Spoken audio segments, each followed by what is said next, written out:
Pricing strategies are among the most subtle yet powerful forms of psychological influence that we face daily, and most of the time it goes entirely unnoticed. Whether it's at the supermarket buying a dozen eggs for $3.99 or buying a brand new iPhone for $999, prices don't just reflect value, but they shape our perception of a product. They guide us, nudge us, and often subconsciously manipulate us without even realizing it. When we're comparing products on Amazon or walking through a department store, pricing strategy is silently at work, playing on our instincts, habits, and mental shortcuts. We assume we're evaluating purchasing decision based on logic, balancing utility, cost, and needs. But the truth is that marketing and pricing strategists have found clever ways to bypass that logical reasoning and target the subconscious. They've turned pricing into an exact science, tapping deep into psychology, anchoring expectations, and quietly influencing what we buy, how much we spend, how we feel about the purchase, and whether or not we end up returning for more purchases later on. In this video, we'll be discussing common specific pricing strategies that are used, some you will definitely have seen before,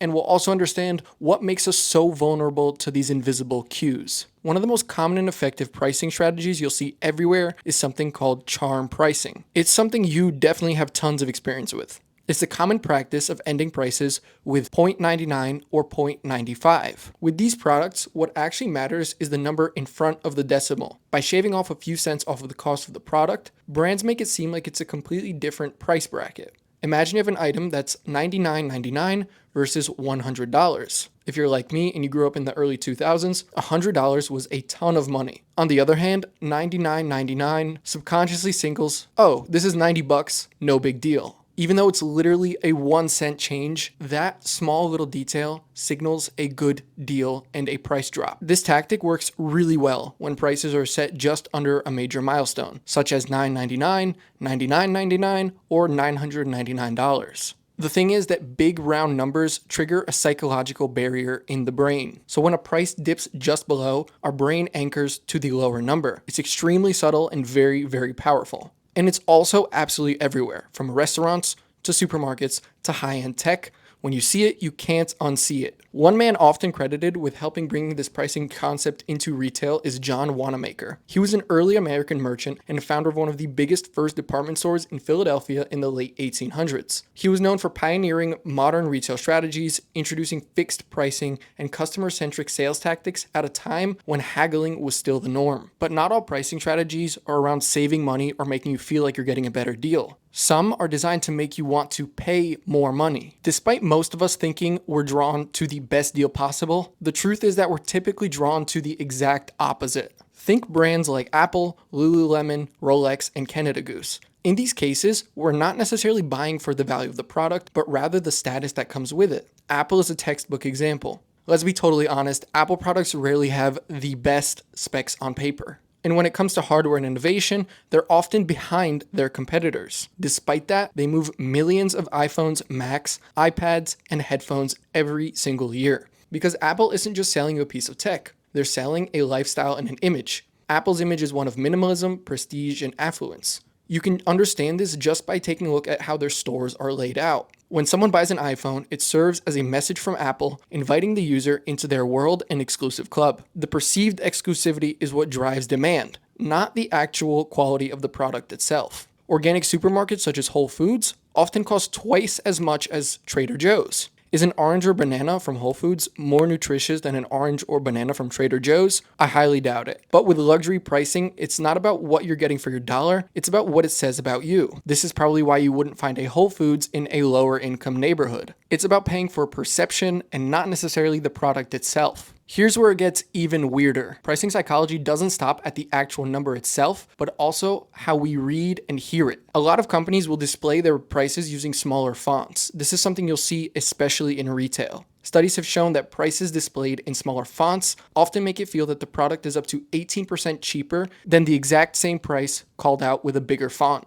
On the flip side, discount stores use the exact same tactics, but in the other direction. You'll see giant red price tags, big bold fonts, and even different color backgrounds, designed to subtly signal to the subconscious that this is a good deal. But there's actually levels to this tactic, and it gets even more advanced with pricier products. If I can quickly go back to Apple, just because it's a great example, one of their most subtle and unnoticed tricks is the omission of a comma for products over $1,000. So let's look at their current iPhone 16 Pro Max as an example. It's priced at $1199. That's the trick. Did you notice how I just said $11.99? It subconsciously cues $11. Commas normally serve as pattern interrupts in order for our brain to process larger numbers. The removal of the comma bypasses that filter and softens the psychological blow, making the expensive price feel like it isn't as high as it is. This is especially effective in impulse buy scenarios. Outside of visual strategies, this can also be seen in language used to describe a product. Again, if we use the iPhone as an example, Apple knows that the majority of their customer base isn't exactly tech savvy, and they aren't incredibly concerned about the specs of their phone, as long as the final product is up to par. So instead of highlighting cutting edge or best performance, they use language such as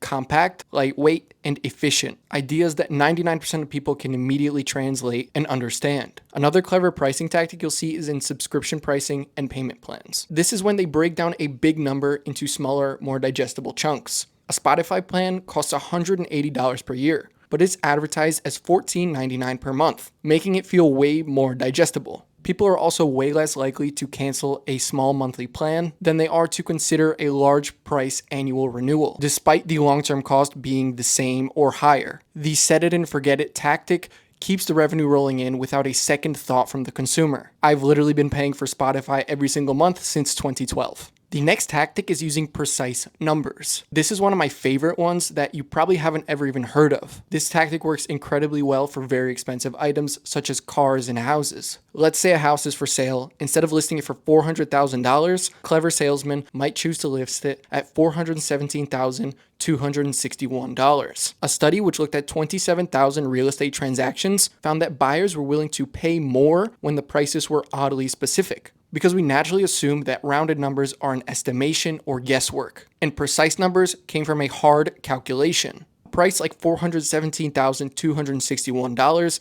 feels like someone actually sat down, worked out their costs, margin, fees, taxes, and costs to sell.